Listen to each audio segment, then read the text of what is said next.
WWJD, what would Jesus do in this situation? Now, there's a time, and this is where we get interesting and a little controversial. So there's a time where I do believe some people do need to be called out, like for things that they are doing. And there's a way you go about it, and add a name, put a name on it. I remember someone, what was it, last year, huh? Christian Keys came out and talked about, the main the BT movie actor, and he used to be in the Tyler Perry plays, came out and was talking about, like, some well-known male figure. It was two male figures and one woman figure who had tried him, and was aggressive. And of course, everybody assumed one of them was Tyler Perry because he never said the name. And they was just like, and it was unfortunate to hear how so many people was like, well, if you're not going to say the name, don't even bring it up. And it's just like, you can't tell nobody how to tell their story. So on one side, the victim, I can't tell them that they're wrong for coming about it this way, because these are some powerful figures. And if they are telling the truth, they might be scared. Like, I don't want to die, but I just can't live like this no more. On the other hand, it's like, is this a money grab? Everything will always come to the light. But I'm going to just say this again. If you hanging with people that do some shifty stuff, like she said, I like that word, then this needs to be with a time where you start to say, I think I need to kind of start staying away from you.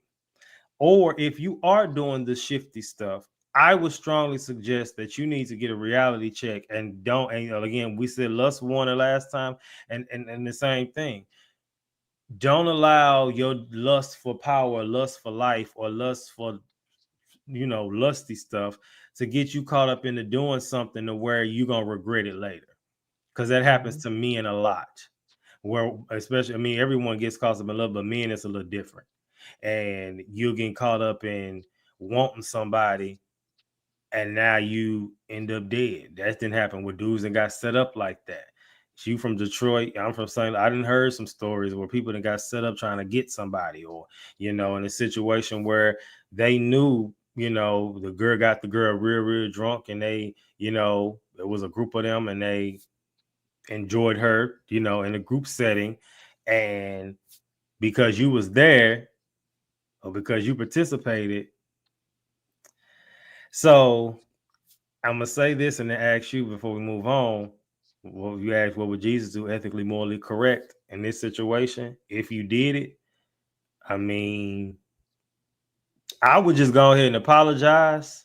If you did it, I don't know. It's a sticky situation because it's like, but I would just say, if you know people doing this type of stuff, or you are doing this stuff and it hasn't gotten to that level, let this be we talked about earlier. You say everything always aligns. Warnings, and like, let this be the warning. That's them, but it could be you. What you got to say with that? Shoot, as far as what would Jesus do, I'm always thinking back and forth on any of the what would Jesus do topics that you bring up. I'm always thinking about two things: the forgiveness and forgive 7 times 77. But I'm also thinking about that time that he rolled up and flipped over them tables and knocked all that stuff over. Yeah. And I'm like, well, I guess it would depend on the day. And also depend on the person. When you're talking about these types of allegations, did you do it or didn't you do it? And even if you quote unquote did do it, I'm putting the quotes up because there, I feel like, are still levels within that. You did it, but did both of you guys consent, and then consent was taken away mid through? Was somebody drunkenly giving consent? Was somebody under the influence giving consent? To me, that's not in the same category of you just walked in here and was like, give it, I'm taking it. Or you presented a drink that somebody didn't ask for and was like, yeah, I'm about to drug her and get that one. Like, I do feel like there is the opportunity for additional learning, additional education, making wiser decisions, which that may come with Jesus doing the forgiving.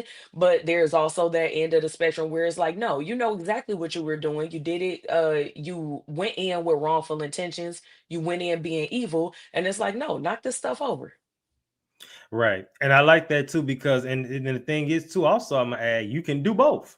Because even if you flip over the table, we learned, and I had to learn a lot, that forgiveness is for you. So, and your salvation is on the line, but also it is for you. So you forgive to get it out, just to release it, and to, the main thing obviously too is because your salvation is on the line, but also too because, that's your release. That's how you let it go. But forgiveness does not mean let them back in. Forgiveness, does that mean people Come don't on. still need to be in the jail? Now, I also Mhm. add with that, people be like, oh, I forgive, but I don't forget. And even that's slippery, because if you forget and get mad all over again, then did you forgive?